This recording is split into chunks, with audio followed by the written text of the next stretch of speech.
వేల మందిని ప్రొఫెషనల్స్ గా మార్చిన ఇనోమాటిక్స్ తో మీరు కూడా మీ డ్రీమ్ కెరియర్ ని ఇప్పుడే స్టార్ట్ చేయండి.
ఓర్చుకో అమ్మా, ఓర్చుకో.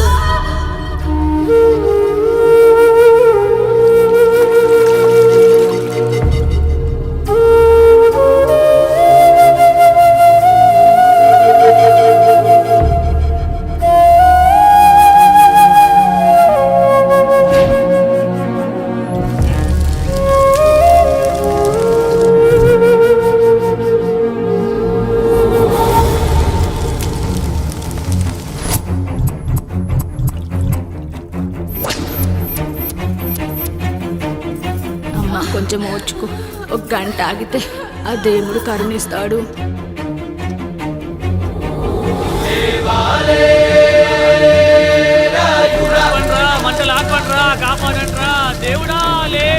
ఆయన లేవాలి, ఈ మంటలు ఆరాలి. నీ కంటిలోని ఒక్క పొట్టు ఈ మంటల మీద పడినా ఈ ఊరే కన్నీరు పెడుతుంది.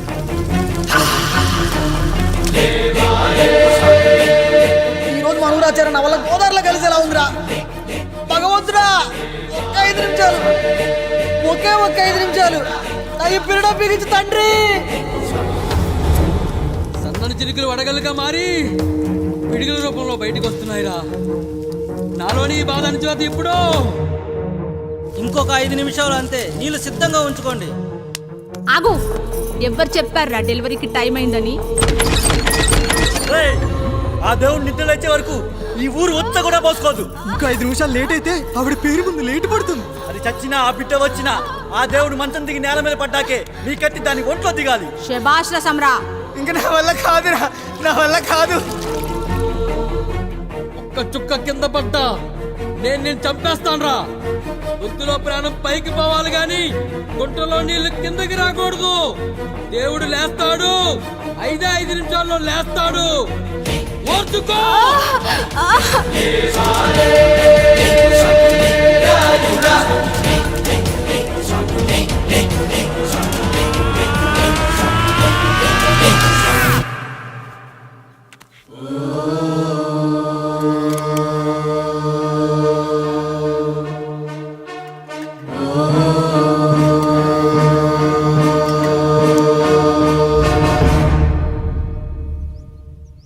రాయుడు గారు నిద్ర లేచారు. పోయండ్రా నీవు సేరదా.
నమస్కారం అయ్యా. అయ్యా మన ఈరిగాడికి సంవత్సరం క్రితం పెళ్ళయిందయ్యా. మొన్నటిదాకా తాడు బంగారంలో ఉన్న వాళ్ళ జీవితం ఇప్పుడు తాడు ఫ్యాన్లో మారిందయ్యా.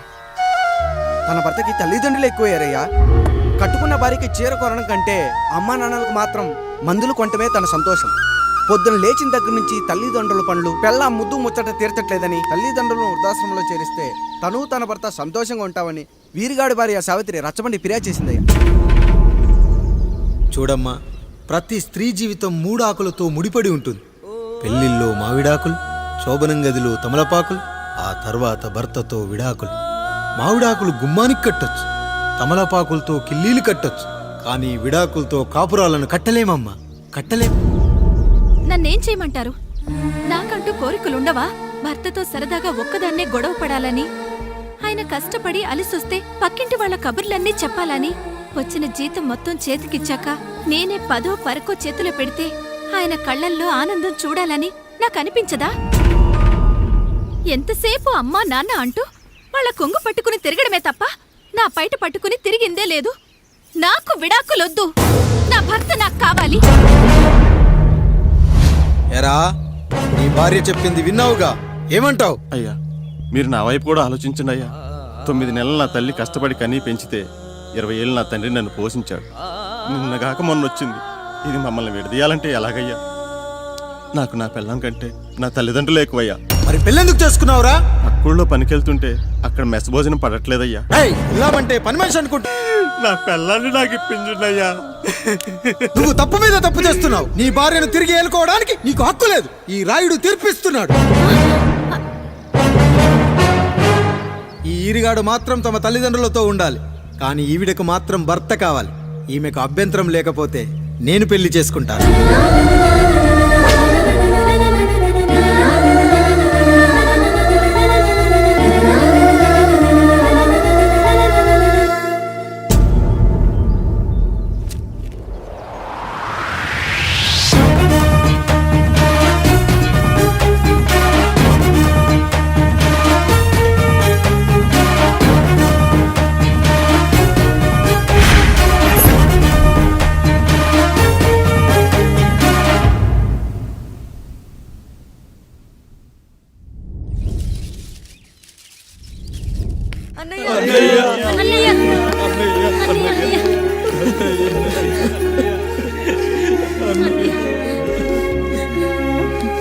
రాత్రి చాలా భయం వేసిందనయ్యా.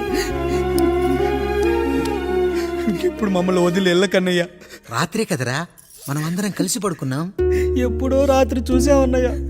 నిన్ను చూడకుండా ఒక్క అరగంట కూడా ఉండలేకపోతున్నా. నిన్ను చూసి చాలా రోజులైనట్టుంది అన్నయ్య. రాత్రంతా ఎక్కడికి వెళ్ళావన్నయ్యా? అసలు ఎక్కడికి వెళ్ళారండి? ఇంట్లో దోమలు కుడుతున్నాయని అలా పక్కనే ఉన్న గడ్డివాం దగ్గర పడుకున్నా. మన రత్తాలు వాళ్ళ ఆయన ఊళ్ళో లేడంది. సరే అని తను తోడుగా తీసుకెళ్ళా.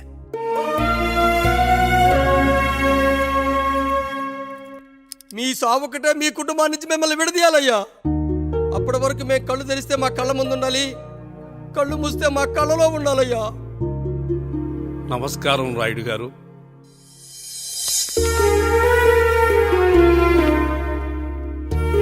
నమస్తే. ఏం జడ్జి గారు, ఎప్పుడొచ్చారు? ఇప్పుడే. రాయుడు గారు, మీ కుటుంబం గురించి వినడమే గాని ఇప్పుడే చూస్తున్నాను. ఒక్కసారి మీ కుటుంబ సభ్యుల్ని నాకు పరిచయం చేయండి రాయుడు గారు. వాళ్ళు నా తమ్ముళ్ళు. నమస్కారం. మొత్తం ముగ్గురా? కాదు, నలుగురు. వాడు వేరే షూట్లో ఉన్నాడు. వీళ్ళు నా చెల్లెళ్ళు. నమస్కారం తల్లి. వీళ్ళు నా భార్యలు. నమస్కారం అమ్మా. వీళ్ళు నా బంధువులు. నమస్కారం. నా జీవితంలో ఎంతో ముఖ్యమైన, ఆ, ఇష్టమైన, ప్రాణమైన ఆ. మరో మనిషిని మీకు పరిచయం చేయాలి. ఆవిడే.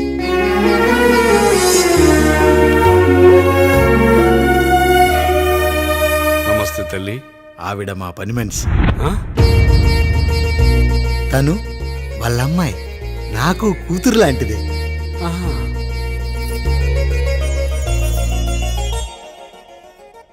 ఆ ఫోటోలోని వ్యక్తి ఎవరమ్మా? మీ ఆయన?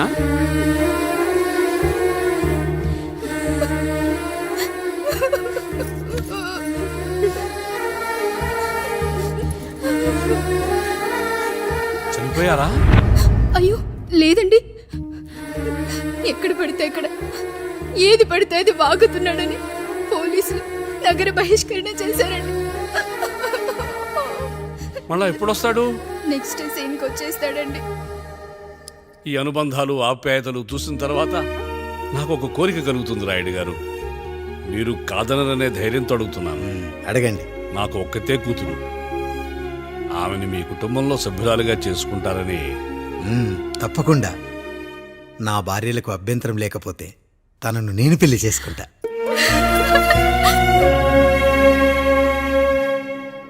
అయ్యో, మీరు పొరపాటుగా అర్థం చేసుకున్నారు. మీ పెద్ద తమ్ముడికి ఇచ్చి చేస్తారని.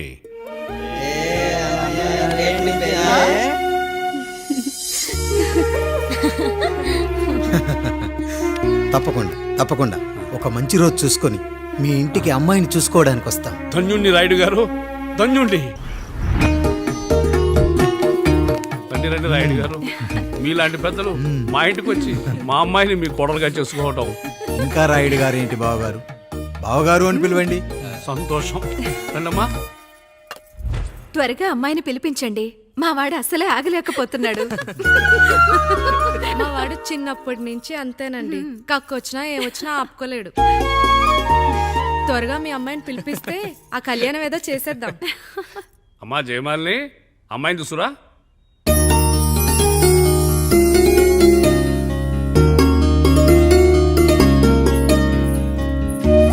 కూర్చోమ్మా. నువ్వు కూడా అబ్బాయిని చూడమ్మా.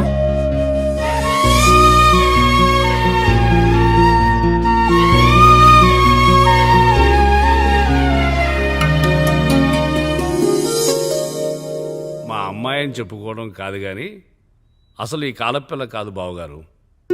రాత్రంతా బయట తిరిగినా కోడి కుయ్యకు ముందు ఇంటికి వచ్చేస్తుందండి. మళ్ళా ఊరంతా నిద్రలేగిస్తే తప్పుగా అనుకుంటారు కదా. తను తిరిగే స్నేహితుల్లో పచ్చి తాగుబోతులు తిరుగుబోతులు ఉన్నారు. కానీ ఆ విషయాన్ని తన మనసులోనే పెట్టుకుంటుంది కానీ స్నేహితుల గురించి ఎప్పుడూ చెడుగా చెప్పింది లేదు బావగారు. దీని చిన్నప్పుడే నా భార్య కారు డ్రైవర్తో కలిసి పక్క సందులోనే కూరగాయల మార్కెట్కి వెళ్ళి తప్పిపోయారు. అప్పటి నుంచి ఎంత వెతికించినా మా డ్రైవరు కనపడలేదు, నా భార్య దొరకలేదు.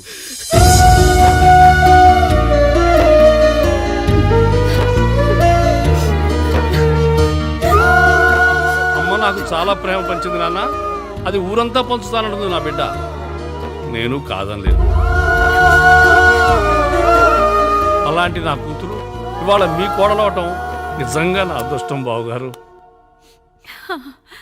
ఈ రోజు నుంచి మీ అమ్మాయి మా ఇంటి బిడ్డ. అమ్మాయి నచ్చిందా బాబు? నచ్చిందా?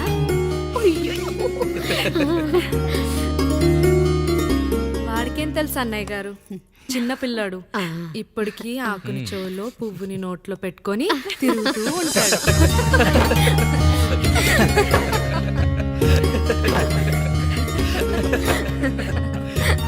ఇకంత శుభం అన్నమాట. ఇక తాంబూలవి మార్చుకుందాం. ఒక నిమిషం ఆగి, నేను చెప్పేది ఒకసారి నా మాట నేను ఒక్క క్షణం కూడా ఉండను. ప్లీజ్. అమ్మా శారదా, పెద్దవాళ్ళు వచ్చారమ్మా, మనల్ని చూస్తున్నారు. అమ్మాయికి పెళ్లి చూపులమ్మా. ఈ టైంలో నువ్వు ఇలా అలర్ట్ చేస్తే దాని జీవితం నాశనం అవుతుంది తల్లి. లోపలికి వెళ్ళు, తర్వాత మాట్లాడదాం. ఇక్కడ మీ కోడలు కాపురం కాలిపోతుంటే మీరు ఆ మంటల్లో మీ కూతురు పెళ్లికి కాఫీలు పెట్టిస్తున్నారా? ఈ ఇంట్లో నేను ఇంకొక క్షణం కూడా ఉండను. ఒక్క నిమిషం తల్లి, అసలు ఏం జరిగిందో నాకు చెప్పమ్మా. ఈయన మంచోడని 6 నెలల క్రితం నాకు పెళ్లి చేశారు. మొదట్లో బాగానే ఉన్నాడు, ఆ తర్వాత ఒక రోజు మందు కొట్టాడు. కొని తాగింది దిగాక మంచోడుగా ఉంటాడు అనుకుంటే ఈ మధ్య చెడు తిరుగుళ్ళు తిరుగుతున్నాడు. ఊరవతల చిన్నులు కూడా పెట్టేశాడు. మీరే చెప్పండి రాయుడు గారు, ఈ ఇంట్లో నేను ఉండాలా, వెళ్ళిపోవాలా, ఈయన్ని వదిలేయాలా, అక్కర్లేదా? వదిలేయాలమ్మా. వదిలేయాల్సింది నీ భర్తను కాదు, అతనిలోని లోపాలు. ఆశ్చర్యపోతున్నావు కదూ? ఒక మగాడి బాధ సాటి మగాడిగా నేను చెప్తానమ్మా. ఆడదాని ప్రేమ వెలిగించిన అగరొత్తి లాంటిది. ఒకడు వెలిగించగానే కొన్ని గంటల్లో బూడిదైపోతుంది. కానీ మగాడి ప్రేమ దీపం లాంటిది. తను కాలుతూ కూడా నలుగురిని వెలిగించుకుంటాడు. ఆ వెలుగులో ఆనందాన్ని వెతుక్కుంటాడు. చూడమ్మా శారద, నువ్వు కాకిలోని నలుపును చూస్తున్నావు, నేను దాని రెట్టలో తెలుపును చూస్తున్నాను. మొగడు మందు కొట్టొస్తే నిన్ను కొట్టలేదని సంతోషపడాలి గాని బాధపడకూడదమ్మా. ఇక చిన్నిల్లు సంగతి అంటావా? రుచిగా ఉందని లొట్టలేసుకుంటూ సగం తిన్న బిర్యానీలో కుక్క మూతి పెట్టిందని తెలిసాక దాన్ని పారేసుకుని ఆకలిని చంపుకోవడం కంటే నాకింది మనింటి కుక్కే కదా అని దాని మూతిపళ్ళు రాలగొట్టి ఇంట్లో కట్టేయాలి. నీ భర్త కూడా అలాంటి కుక్కలాంటి వాడేనమ్మా.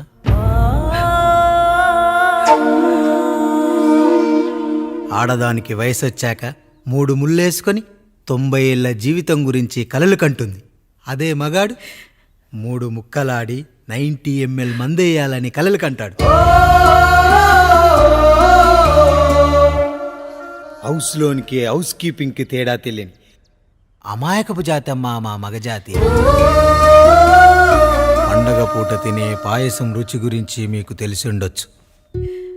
కానీ గరళం కంటే చేదుగా ఉన్న బ్రాందీని కక్కలేక మింగలేక తాగే ఆ బాధ ఒక్క మగాళ్లకు మాత్రమే తెలుస్తుంది.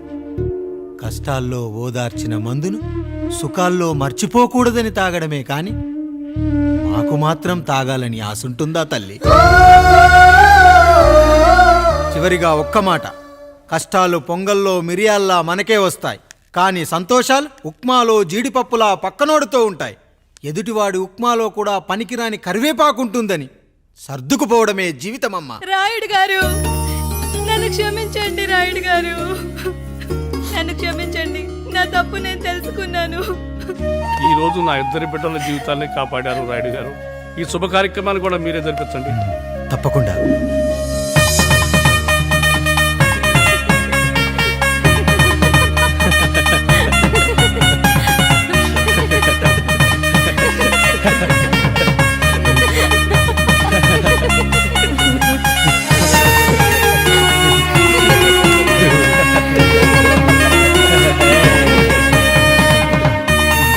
రాముడు, పండు, మీరు దీవించండి. దీవించండి.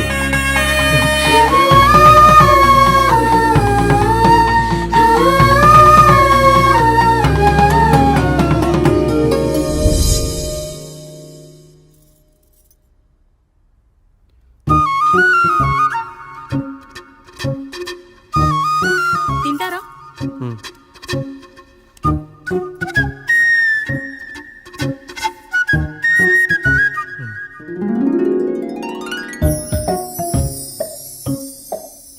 ఫస్ట్ టైమా?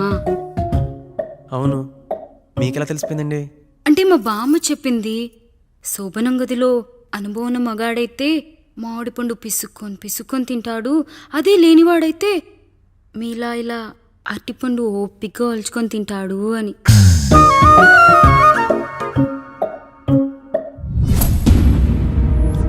ఏంటవి? అవేంటో తెలీదా? ఫ్రెండ్స్కి పెళ్ళని చెప్తే హ్యాపీ బర్త్డే అనుకొని బెలూన్స్ ఇచ్చారు. ఫీల్ అవుతారు కదా అని 4 అక్కడ కట్టాను.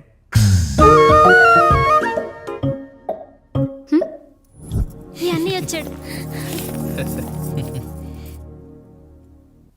పిల్లల గదిలోకి వెళ్ళారా? వెళ్ళారండి. మీరెంత ఏంటి ఇంత రాత్రైనా ఇంకా పడుకోలేదా? మీరు లేనిది ఎప్పుడైనా పడుకున్నామా అన్నయ్య? అందరం కలిసే కదా పడుకునేది మావయ్య. సరే సరే, అందరం పెద్దోడి గదిలో పడుకుందాం. ఈరోజు వాడి శోభనం కదా, అసలే కొత్త. పక్కనుంటే ధైర్యంగా ఉంటుంది. పక్క నుండి దగ్గరుండి జరిపిద్దాం, పదండి.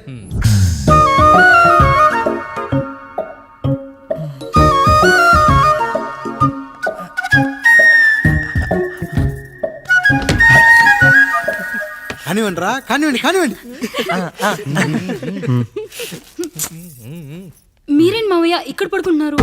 అదేంటమ్మా పెద్దోడా, చెప్పలేదా? మేమంతా కలిసే పడుకుంటామమ్మా. నువ్వు మాతో పాటే. అవును భార్గవి. మీరు ఊరుకోండి. మీరు ఇక్కడ పడుకోవడం నాకు ఇష్టం లేదు మావయ్య.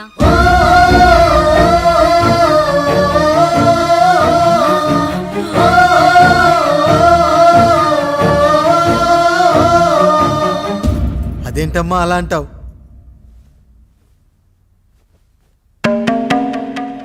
చూశాం, ఎన్నో చేశాం. దుక్కి దున్ని కోత కోయకుండానే ఈ విత్తనాలన్నీ మొలకొచ్చాయంటావా తల్లి? అవన్నీ నాకు తెలియదు మావయ్య, మర్యాదగా బయటికి వెళ్ళండి.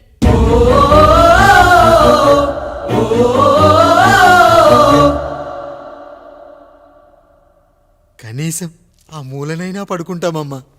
నువ్వైనా చెప్పరా పెద్దోడా? అంటే తను ఇబ్బంది పడుతుంది కదా నాన్న.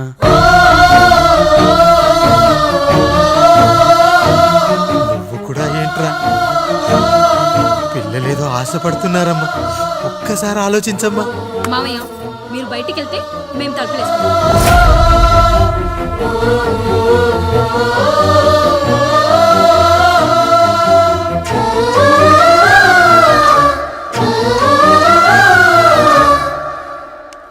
వేసుకోండి అమ్మా, వేసుకోండి. తలుపులు వేసుకోండి.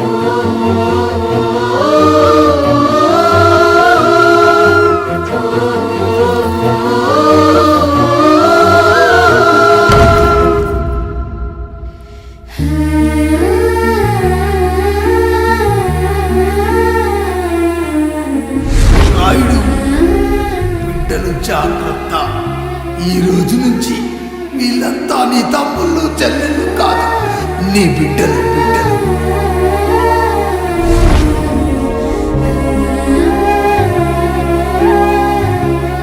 జానకి, ఏమండి? సావిత్రి, ఏమండి? లక్ష్మి, ఏమండి? మన గదిలోకి పదండి. ఇక నుంచి ఎవరి పిల్లలతో వాళ్ళ గదిలోనే పడుకోవాలి. ఇది ఈ రోజు నుంచి ఈ వంశానికి రాస్తున్న కొత్త శాసనం. అయ్యా అలా అరకండి అయ్యా, మీరు లేకుండా మేము ఎప్పుడైనా విడిగా పడుకున్నాము. అంతా కలిసే కదయ్యా పంచుకున్నాం. వెళ్ళరా వెళ్ళు. నీకు భార్య ఉంది, నీకు పడగది ఉంది. వేసుకోండి రా, మీరు వేసుకోండి. తలుపులు వేసుకోండి. మీరు కూడా ఏంటండి పిల్లలేదు? చిన్న పిల్లల వాళ్ళని ఉయ్యాల్లో ఆడించేటప్పుడు పక్కనే ఈ నాన్న కావాలి. బడికెళ్ళేటప్పుడు పక్కనే ఈ నాన్న కావాలి. గుడికెళ్ళేటప్పుడు కూడా పక్కనే ఈ నాన్న కావాలి. కానీ శోభనం గదిలో మాత్రం పక్కనే ఉంటానంటే బరువయ్యాను జానకి, బరువయ్యాను.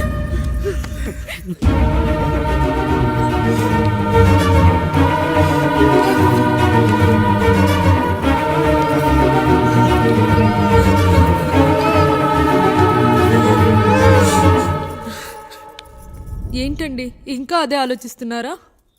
ఎలా మర్చిపోగలను లక్ష్మి? జరిగింది ఏదో జరిగిపోయింది, మీరు బాధపడకండి. ఎంత మాట అన్నాడో చూసావా? నా భార్య ఇబ్బంది పడుతుంది, బయటికెళ్ళండి నాన్న అన్నాడు. వాణ్ణి ఎలా పెంచాను? చదువుకుంటే పై చదువులకు వాడు వేరే ఊరు వెళ్లాల్సి వస్తుందని చదివే మాన్పించేశాను. జ్వరం వస్తే ఆ మాత్రలు చేదుగా ఉంటాయని నేనే మింగాను. నోరు తెరిచి అమ్మ కావాలన్నప్పుడల్లా ఎంతమంది అమ్మల్ని ఇచ్చాను. నాన్న అన్న ప్రతిసారి నాన్నల్ని ఇవ్వలేకపోయానని వాడికి నా మీద కోపమో ఏమో జానకి. నిజమేనండి, మనమంతా ఇలా లేమే. మన కుటుంబానికి దిష్టి తగిలింది. మా నాన్న మరణంతో ఆస్తిపోయి తమ్ముళ్ళతో నడి రోడ్డున పడ్డప్పుడు ఇలాంటి కష్టాన్ని మొదటిసారి అనుభవించాను.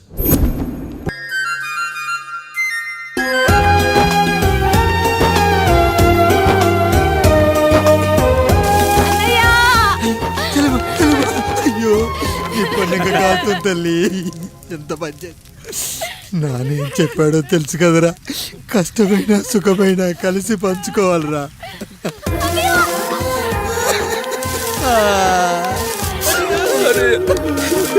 అయ్యో, మరి నువ్వు బాధ పెట్టుకోవా అన్నయ్య? ఈ బాధ నా బాధ కాదట్రా. అమ్మా అమ్మా అమ్మా అమ్మా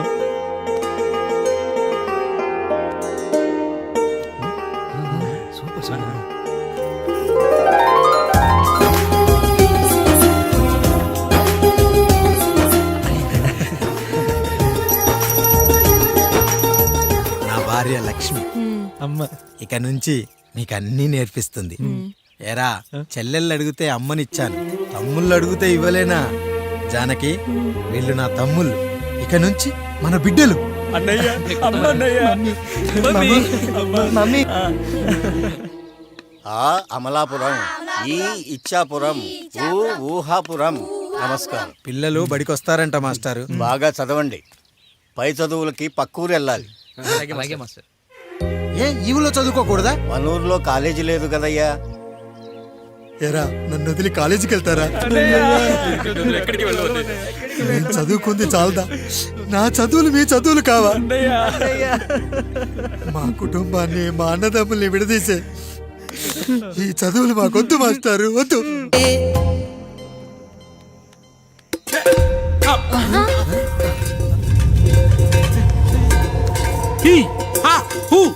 రేయ్, మన ఇంటికి దొంగలు వచ్చారా? దొంగలు వచ్చారు.